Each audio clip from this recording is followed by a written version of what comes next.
గాలిలో మరణం తాలూకు వాసన, భయంకరాన్ని మోసుకొచ్చే శంఖారావాలు. ప్రపంచం మునుపెన్నడూ చూడని అతిపెద్ద వినాశనానికి కౌంట్డౌన్ ప్రారంభమైంది.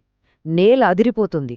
కాని ఆ మహాప్రళయం మొదలయ్యే సరిగ్గా ఒక్క క్షణం ముందు అక్కడొక విచిత్రం జరిగింది. ఎవరూ ఊహించని సంఘటన అది.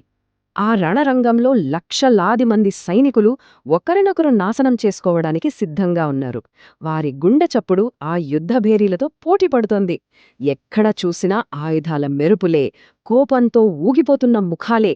కాని ఆ పీక్ టెన్షన్ మూమెంట్లో రథం మీద ఉన్న కృష్ణుడు నవ్వాడు. అవును, ఒక చిన్న చిరునవ్వు. ఒక్కసారి ఆలోచించండి. మిలియన్ల మందిని బలి తీసుకునే ఒక భయంకరమైన యుద్ధానికి ముందు ఎవరైనా ఎందుకు నవ్వుతారు? అసలు ఆ చిరునవ్వు వెనుక ఉన్న అర్థమేంటి? ఇది కేవలం ఏదో పురాణగాథ కాదు. మనిషి ఎదుర్కొనే అతిపెద్ద మానసిక సంఘర్షణకు దొరికిన అత్యంత లోతైన సమాధానం. సరే, ఈ విషయాన్ని కాస్త లోతుగా పరిశీలిద్దాం. మహాభారత యుద్ధం కేవలం రెండు రాజ్యాల మధ్య జరిగిన సాధారణ ఆస్తితగాథ కాదు. మన మూల గ్రంథాలు దీన్ని ధర్మానికి, అధర్మానికి మధ్య జరిగిన అతిపెద్ద ఘర్షణగా వర్ణిస్తాయి. ఒకవైపు పాండవులు, వారు న్యాయం కోసం, ధర్మం కోసం పోరాడుతున్నారు. మరొకవైపు కౌరవులు, వారి పోరాటం కేవలం అధికారం, అహంకారం కోసం మాత్రమే. అయితే ఇక్కడ అత్యంత ఆసక్తికరమైన పాయింట్ ఏంటంటే, ఈ రెండు పక్షాల మధ్య కృష్ణుడు నిలబడి ఉన్నాడు. ఆయన చేతిలో ఆయుధం లేదు, పోరాడ్డానికి రాలేదు. కేవలం ఒక రథసారథిగా, ఒక తటస్థ సాక్షిగా మాత్రమే అక్కడ ఉన్నాడు. ఇప్పుడు ఆ రథం మీద ఉన్న అర్జునుడి పరిస్థితిని కాస్త గమనిద్దాం. అర్జునుడు రెండు సైన్యాలను కలయచూశాడు. అక్కడ అతనికి శత్రువులు కనిపించలేదు. తన సొంత బంధువులు, తనకు విల్లువిద్య నేర్పిన గురువులు, ఆడుకున్న స్నేహితులు అందరూ తనను చంపడానికి, తాను వాళ్లను చంపడానికి సిద్ధంగా ఉండటం చూశాడు. ఆ క్షణంలో ప్రపంచంలోనే అత్యంత గొప్ప విలుకాడు, అజేయుడు అయిన ఆ యోధుల్లో అకస్మాత్తుగా ఒక నిశ్శబ్దం అలుముకుంది.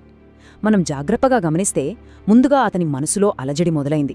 తర్వాత చేతులు వణకడం ప్రారంభించాయి. ఆపై ఎప్పుడూ తన చేతిలో అత్యంత స్థిరంగా ఉండే ఆ అద్భుతమైన గాండివం నెమ్మదిగా కిందకు జారిపోయింది. తీవ్రమైన మానసిక పతనంతో ఎంతో నిస్సహాయంగా అతను అన్నమాట, నేను ఈ యుద్ధం చెయ్యలేను. సరిగ్గా అక్కడే ఆ గడ్డకట్టే నిశ్శబ్దాన్ని ఛేదిస్తూ కృష్ణుడు ఒక విచిత్రమైన పని చేశాడు.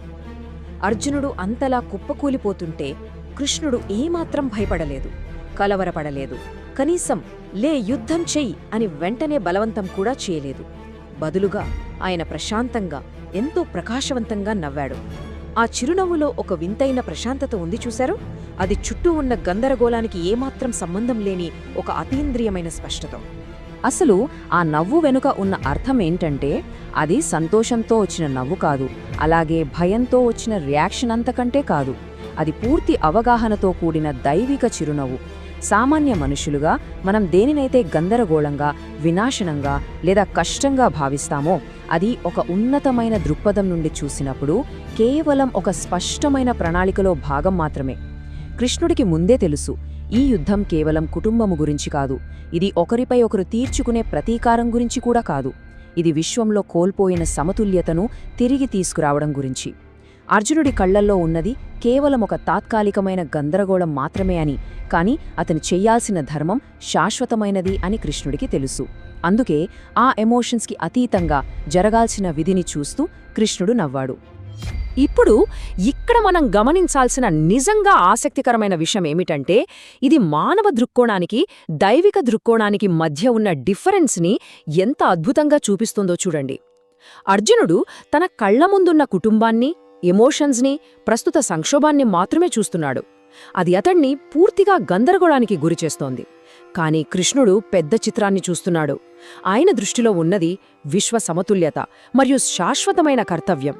ఒక విషయం తెలుసా? మహాభారతంలో కృష్ణుడు ఎప్పుడూ కారణం లేకుండా నవ్వడు. సత్యం మరుగున పడినప్పుడు ఆయన నవ్వుతాడు. మనుషుల అహంకారం హద్దులు దాటినప్పుడు నవ్వుతాడు.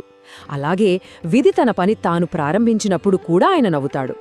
యుద్ధానికి ముందు ఆయన నవ్వడం ఒక సంకేతం.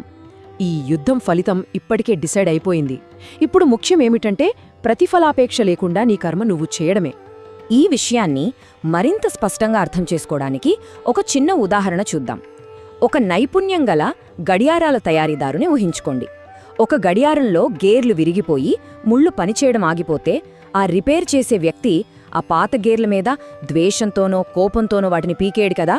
తన పని కేవలం ఆ గడియారం మళ్లీ కరెక్ట్ టైం చూపేలా దాని బ్యాలెన్స్ని తీసుకురావడమే. కృష్ణుడు కూడా ఆ గడియారాల తయారీదారు లాంటివాడే. ఆయన కురుక్షేత్రంలో ఎవరిపైనా ద్వేషంతో లేడు, అలాగే అర్జునుడి పట్ల పక్షపాతంతోనూ లేడు. విశ్వం అనే గడియారంలో బ్యాలెన్స్ తప్పినప్పుడు విరిగిపోయిన ఆ గేర్లను తొలగించి దాన్ని సరిచేస్తున్నాడు. అందుకే ఆ చిరునవ్వులో అంత ప్రశాంతత ఉంది. దీని ద్వారా మనం నేర్చుకోవాల్సిన అతి ముఖ్యమైన పాఠం ఒకటే: మన విధిని మనం నిర్వర్తించాలి, భయం లేకుండా, ఎలాంటి ప్రతిఫలాపేక్ష లేకుండా. మరియు ఇది దేనిని అద్భుతంగా వివరిస్తుందంటే, వేల సంవత్సరాల క్రితం నాటి ఈ కురుక్షేత్రం నేటికీ మన జీవితాలకు ఎలా అప్లై అవుతుందో చూపుతుంది. ఈరోజు మనం కత్తులు బాణాలు పట్టుకుని భౌతిక యుద్ధభూమిలో నిలబడకపోవచ్చు, కానీ మనలో ప్రతి ఒక్కరూ ఏదో ఒక రకమైన కురుక్షేత్రంలోనే ఉన్నాం, అవునా?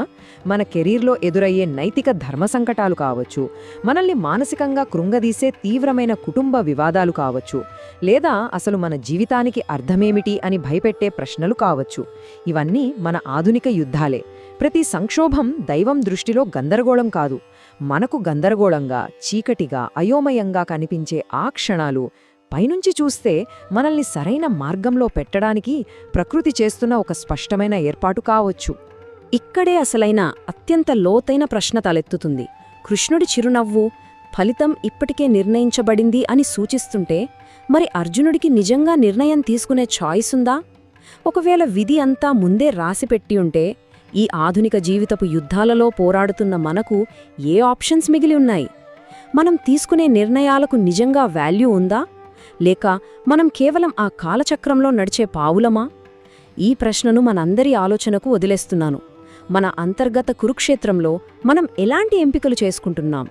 ఆ దైవిక స్పష్టతతో నడుస్తున్నామా, లేక మానవ గందరగోళంలో చిక్కుకున్నామా? ఇది మనల్ని మనం అడగాల్సిన సమయం. For more videos like this, please subscribe to my channel.